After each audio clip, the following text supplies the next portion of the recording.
Good morning, and here I am with my Dunkin' Donuts coffee. And today is Tuesday, April 19th, 2022, and I am Kenny Polcari, your host of the party. And what is it that we need to know? What are the things that are going to affect how you think today about the markets and what the markets are even doing? So, Jimmy Bullard comes out and he hints at a 1% move. The question is, who's going to join in now? Oil surging higher yesterday after Libya halted exports and China hints at reopening parts of Shanghai. It's another big day of earnings. We're beating on the bottom line, yet top lines are hinting at tougher times ahead and stocks are getting hurt. The path of least resistance is still lower, so stay tuned. And what do we have for dinner tonight? We're going to have the slow roasted sirloin. Oh, delicious. Now look, breaking news, masks are no longer required for public transit, and now the airlines are giving you a choice. And Jen Psaki's head is spinning around. She's not happy as she keeps talking in circles when pressed about the recent ruling. Okay, stocks closed lower again yesterday as investors continue to grapple with what lies ahead, and the Fed is at it again. All of the recent hawkish 50 basis point moves that they've been preparing investors for is now being pushed higher yet again. Enter stage right. Guess who? And if you guess St. Louis Fed President Jimmy Bullard, you would be correct. You see, the Fed now realizing after last week's blowout PPI inflation read, and if you forgot it was a historic 11.2%, that they are not only behind the eight ball, but they're way behind the eight ball. So far behind the eight ball that now they're pushing a full 100 basis point hike, equal to 1%, right? Versus the 50 basis point hike, which is a half of 1%. Bullard saying that the central bank needs to move quickly to raise interest rates to around 3.5% by year end. Now, to be clear, 3 months ago, they were talking about a year end rate of 2.5 to 2.75%. Then it creeped up to about 3%, and now it's headed to 3.5%. He then went on to say that while that a more than 50 basis point hike is not his base case at this point, I would not rule it out, which means get ready for a 1% increase sooner rather than later. Now look, he did say 75 basis points, but you know what that means. He's just testing the psyche because 75 is the new 100.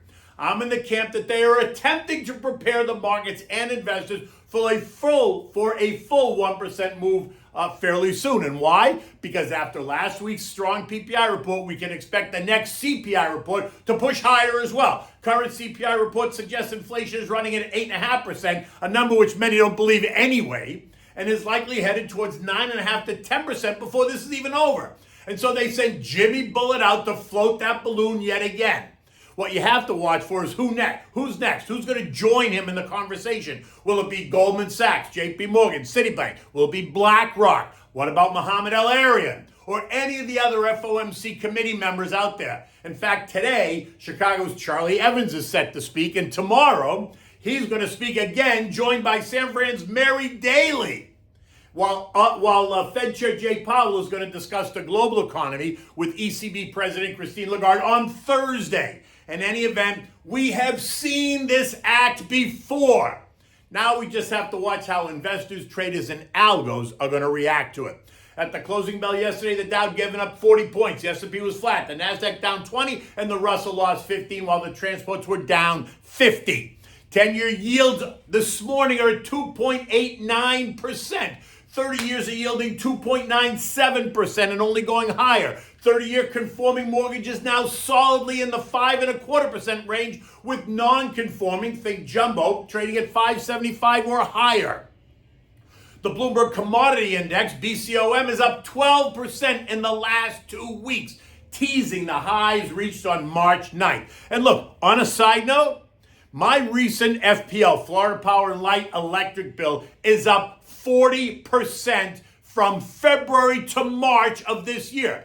Now, I was a bit confused when I got the bill because I thought it was a mistake. So when I called FPL, I learned that electric utility rates increased by 18% in February because the cost to produce electricity has risen, right? Things surging natural gas prices, and that apparently translated into a 40% increase in my monthly bill. I'm just saying. That being said, expect the utility ETF, the XLU, to continue to outperform the broader market.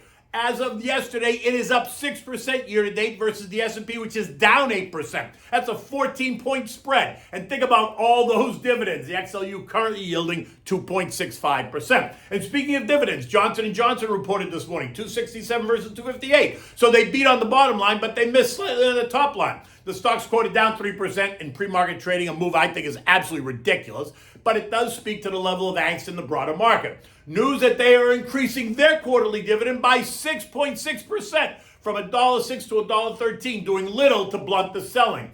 That dividend is now 2 cents greater than what analysts had expected, bringing Johnson & Johnson's yield to 2.54%. Other earnings announcements today are going to include IBM, after the bell, Omicron, Fifth Third Bank, Halliburton, Prologis, Hasbro, and Lockheed Martin. All names you need to keep your eyes on. Energy, the XLE was the clear winner yesterday, up 1.5% after oil traded as high as $109.85 before ending the day at 107.60, up 0.6 on the day. Word that Libya was forced to stop, some experts, so you think tighter supply, while China was thinking about letting Shanghai reopen, think increasing demand, and that sent oil higher. This morning, it's giving back $1.80 to trade at 106.45 after we see some profit taking, nothing more than that. Oil is still on its way higher.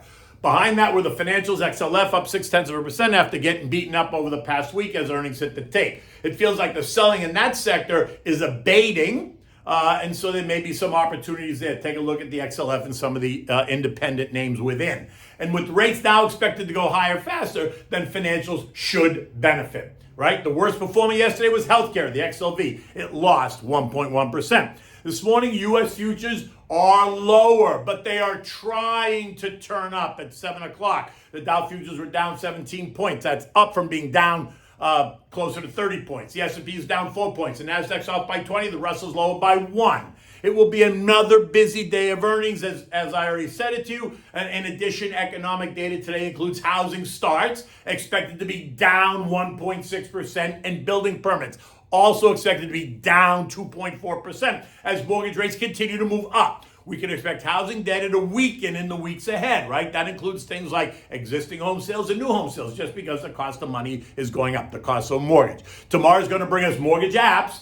They've been trending lower for a few weeks now, so let's see what tomorrow's report brings. Will it be weaker again? European markets are open today after the Easter Monday holiday, and they're all weaker. Russia has launched a long-expected offensive push into the Donbass region, raising the intensity of assaults across the north and eastern part of the country, and that is causing continued angst for European investors. In addition, the French election season is underway, and Macron and Le Pen are due to debate on tomorrow afternoon. That's causing some angst across France. At 7 a.m., markets across the region, across the whole European region, are down by about 1%. Now, stocks continue to trade lower here in the U.S. as the reality sets in. The idea that inflation is peaking is laughable, if not premature. And now with a 1% interest rate hike on the table, I would expect the markets to continue to thrash around. The S&P closed at 43.91, again below the trend line at 44.18. And this morning, the weakness is suggesting that the market wants to test a bit lower just to shake the branches a bit more. Bitcoin is trading right at 40,000, no big deal, and Ethereum is trading at 3,000. So right where they've been trading for a while, kind of dead money over the last, couple of months. So what are we having for dinner? So this is the slow roasted sirloin. This is so simple to make, but yet so delicious. So what you got to do is you got to get yourself a nice sirloin roast, maybe 5 to 6 pounds. You want to season it with salt, let it rest for 20 minutes on the counter, just with salt. Now, while it's resting, you want to slice fresh mushrooms. You want to get 2 large carrots, some celery ribs, 1 large Spanish onion. You need a can of low-sodium beef broth and a can of tomato paste, right? And now you also want a nice bottle of red wine, something that you can both drink and cook with. Now, after you've seasoned the sirloin and it rested, now you want to put a little bit of black pepper on it, put it on the stove and sear it in a frying pan with some olive oil, making sure to brown it on all sides, even allowing a crust to form on it. When you're done with that, place it in a V-rack in a roasting pan and place it in a preheated 275-degree oven uncovered. Allow it to cook for 3 hours. or ready when you stick your meat thermometer in there, right? But it's about 3 hours. After putting the roast in the oven, you want to go back to the frying pan. Use the same frying pan. Add the chopped veggies to the oil and saute until tender, 8 to 10 minutes. Now you want to add the tomato paste and mix. Add a half a bottle of the red wine that you chose and stir. Maybe quarter to a half a bottle. Bring it to a boil. Let the alcohol burn off, right? Add the beef broth and simmer, stirring occasionally. Do not let it dry out. If necessary, you can always add a bit more broth. After about 10 minutes, taste it to make sure you like it. If so, puree half of this mixture and return it to the saute pan and turn off the heat. When the beef is ready, take it out of the oven and let it rest for 10 minutes. Cover it with foil so it stays warm. Reheat the sauce. And now, when the sirloin's ready, thinly slice the roast and arrange it on a plate, and then on individual plates, and then top it with the sauce. You want to serve this with mashed potatoes, maybe, and sauteed peas, and always include a large green salad. And don't forget the wine, right? You can use the rest of the wine you used to cook with, and then if you need another bottle, you just go get another bottle. In any case, the day is young. The sun is coming up. It's going to be another beautiful day here in South Florida. I am Kenny Polcari, your host of the party. Until tomorrow, take good care.